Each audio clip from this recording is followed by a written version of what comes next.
بسم اللہ الرحمن الرحیم۔ انجینئر علی مرزا سے جو ہمارے اختلافات ہیں، علماء کے اختلافات ہیں، وہ ساری دنیا کو معلوم ہے۔ اب ایک فتویٰ آیا ہے سامنے جو بڑا پھیلایا جا رہا ہے، ایک مولانا صاحب کی طرف سے فتویٰ دیا گیا کہ جی انجینئر صاحب کا قتل جائز ہے۔ میں اس اپنی دینی ذمہ داری سمجھتا ہوں کہ ہم اس فتوے سے بالکل متفق نہیں ہیں، اور جتنی بھی میری بڑے علماء سے بات ہوئی ہے، جہاں تک میری رسائی تھی، جن سے میری بات چیت ہوئی ہے، وہ کوئی بھی اس فتوے سے متفق نہیں۔ تو لوگ اس فتوے کو علماء کا متفقہ فیصلہ نہ سمجھیں، کیونکہ ہمارے ملک میں پہلے قتل و غارت بہت ہوئی ہے۔ یہ شرعاً کسی کو اجازت نہیں ہے اس کی کہ کسی بھی شخص کو اٹھ کے وہ قتل کر دے۔ انسانی جان کا قتل، چاہے وہ کسی بھی مسلک سے ہو، کسی بھی فرقے سے ہو، کسی بھی مذہب سے ہو، ہم اس کا قتل جائز نہیں سمجھتے۔ پاکستان میں قانون بنا ہوا ہے کہ کوئی بھی صحابہ کرام کی بے ادبی کرتا ہے یا گستاخی کرتا ہے تو قانون بنا ہوا ہے۔ تو یہ سپریم کورٹ کا کام ہے، ہائی کورٹ کا کام ہے، جج کا کام ہے کہ وہ یہ فیصلہ کرے کہ کون گستاخ ہے اور کون گستاخ نہیں، اور اس بیس پہ جو بھی پاکستان کا لا ہے، قانون ہے، وہ نافذ ہونا چاہیے۔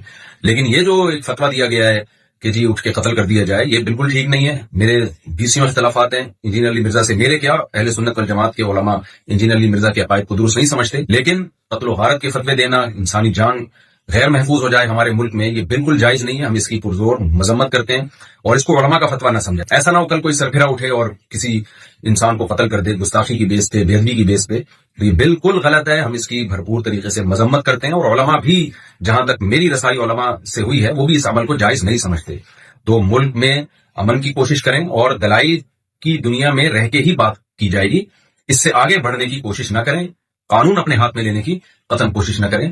یہ جو ریسنٹلی فتویٰ آیا اور سوشل میڈیا پہ پھیلایا جا رہا ہے، بالکل غلط ہے۔ قرآن و سنت کی روشنی میں اس فتوے کا کوئی سر نہیں بنتا، اور وہ پھر یہ ہے کہ ذرا سی کسی کی بات زبان سے کوئی لفظ نکلتا ہے نا، لوگ اس کو پکڑ لیتے ہیں۔ جنید جمشید کے ساتھ ہوا، مولانا طارق صاحب کے ساتھ ہوا، اور سیالکوٹ کا جو واقعہ ہوا تھا، ہم تو یہ جو واقعات تھے، ان کے زخم ابھی چاٹ رہے تھے کہ جناب ایک اور فتویٰ مارکیٹ میں آ گیا کہ فلاں کو قتل کر دیا جائے۔ یہ بالکل درست نہیں ہے۔ تو خدارا جو مذہبی لوگ ہیں وہ جنون کی حد تک آگے بڑھنے کی کوشش نہ کریں، پاکستان کا، اسلام کا امیج دنیا میں خراب کرنے کی کوشش نہ کریں۔ اس سے ملک میں نقصان ہوگا اور قتل و غارت کا میدان گرم ہوگا، تو بالکل غلط ہے۔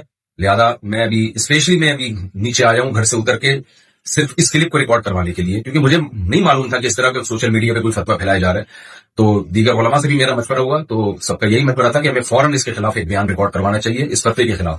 یہ علماء کا فیصلہ ہرگز نہیں ہے، نہ قرآن کا ہے، نہ حدیث کا ہے، اور نہ علماء کا فیصلہ ہے۔ اس سے ملک میں فساد پھیلتا ہے، اور اللہ تعالیٰ فساد پھیلانے والوں کو پسند نہیں کرتے۔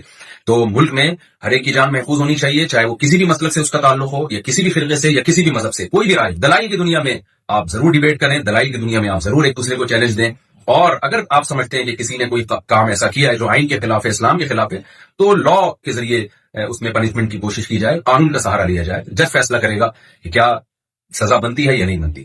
اللہ تعالیٰ ہمارے ملک کو ہر قسم کی اندرونی اور بیرونی سازشوں سے پاک فرمائے، اور اس شر سے اللہ تعالیٰ ہمارے کنٹری کو محفوظ فرمائے، اور عالم اسلام میں محبت اور اتحاد پیدا فرمائے، اور ہماری سب کی جانوں کو اللہ تعالیٰ محفوظ فرمائے، اور یہ جو مذہبی شدت پسندی ہے، اس شدت پسندی سے اللہ تعالیٰ ہم سب کی حفاظت فرمائے۔